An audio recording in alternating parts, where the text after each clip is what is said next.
ഈ ക്വസ്റ്റ്യൻ നോക്കാം. Find the coordinates of 4k vertices, eccentricity, length of latus rectum of the hyperbola. ഇതെങ്ങനെ ചെയ്യണം? ഹൈപ്പർബോളയുടെ form തന്നെയാണ്.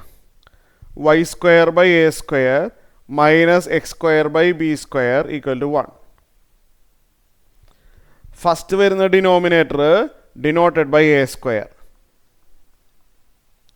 Second വരുന്ന denominator denote by b².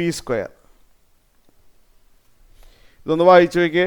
y² minus x² b² equal to 1 ആണ്. ഇത് type 2 ആണ്. Type 2 ഓർമ്മയുണ്ടല്ലോ. എങ്ങനെയാണ് ടൈപ്പ് 2 ഹൈപ്പർബോള വരുന്നത്? ടൈപ്പ് 2 ഹൈപ്പർബോള വരുന്നത് ഇങ്ങനെയാണ്.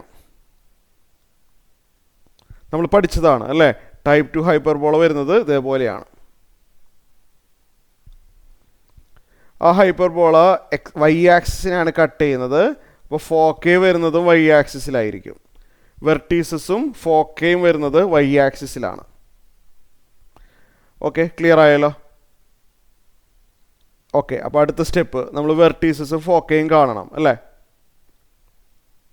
നമുക്ക് ആദ്യം വെർട്ടീസസ് കണ്ടുപിടിക്കുക. വെർട്ടീസസ് +or - a ആണ്. പക്ഷെ വെർട്ടീസസ് y ആക്സിസിലായതുകൊണ്ട് അല്ലേ 0, +or - a എന്ന് എഴുതണം. ഇവിടെ a² 9, b² 27 ആണ്. റൂട്ട് എടുക്കുകയാണെന്നുണ്ടെങ്കിൽ a 3 ആവും.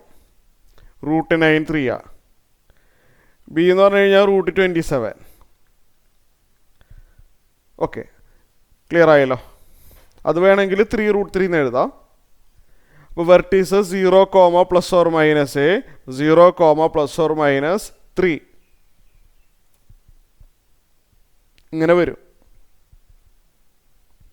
ഓക്കെ, പിന്നെ അടുത്ത ഏതാണ്? വെർട്ടീസ് കഴിഞ്ഞാൽ ഇനി 4k കാണണമെങ്കിൽ c കണ്ടുപിടിക്കണം.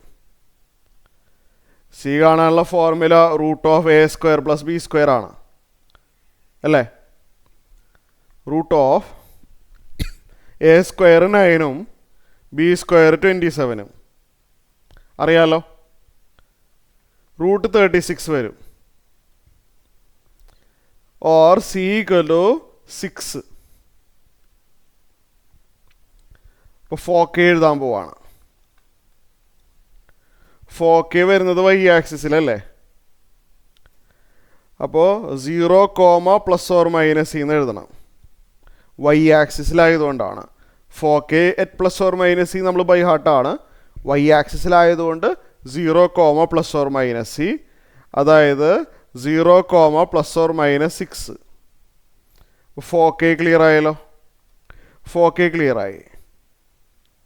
ഇനി എന്താണ് അടുത്ത സ്റ്റെപ്പ്? അടുത്തത് നമുക്ക് വേണ്ടത് എക്സിൻട്രിസിറ്റി അല്ല, അതെ 4k കിട്ടിയല്ലോ. ഇനി എക്സിൻട്രിസിറ്റി കാണണം. എക്സിൻട്രിസിറ്റി കാണാനുള്ള ഫോർമുല c/a. c/aയിൽ c എന്ന് പറഞ്ഞു കഴിഞ്ഞാൽ 6 ആണെന്ന് കിട്ടിയിട്ടുണ്ട്. a എന്ന് പറഞ്ഞു കഴിഞ്ഞാൽ 3 ആണ് അല്ലേ? a 3 ആണെന്ന് ഇവിടെ എഴുതിയിട്ടുണ്ട്. 2 വരും. ഇനി ഒരാളും കൂടിയുണ്ട്, ലാറ്റസ് റെക്റ്റം. 2b² a ആണ്. 2 × b² 27 അല്ലേ? By a. എന്താണെന്ന് നോക്കിയേ, a 3 ആണ്. വെട്ടി ചെറുതാക്കാം. അത് പറയണ്ടല്ലോ. 18 കിട്ടും. ലാറ്റസ് റെക്റ്റം 18 ആണ്. ഇത് ക്ലിയർ ആയി?